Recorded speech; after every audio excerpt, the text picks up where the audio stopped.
How to change Walmart order from pickup to delivery. Hello everybody, welcome back to the channel. Today I'll guide you on how you can change Walmart order from pickup to delivery. Now the process is actually quite simple and easy. You want to head into your browser here. You can see I'm on the browser on walmart.com. Simply head into the Walmart official page, walmart.com, and you'll be headed to this page. Make sure to log into your account. Here I'm not logged in, but however I'll show you on how you can change your order from pickup to delivery. What you want to do is you want to add product to your cart, or if you have already added to your cart, you want to head into the cart option.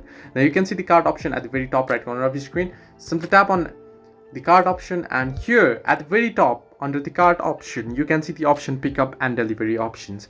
Simply tap on that particular option, and here you'll find various options. You can see shipping, and you can see pickup, and you can see delivery. Now you can simply tap on the option that you want. However, the option might not be available. Every option might not be available. It certainly depends on your reason. Now here on my case, you can see there is no pickup option or delivery option, and only shipping option is available. If in your case it's available, then you should be able to change it from here. You can simply tap on the pickup or shipping option, and then you want to tap on continue checkout. So this way you can change Walmart order from pickup to delivery. Hope this helped you. Do like and subscribe, and do not forget to leave a comment down below if you have any further issues.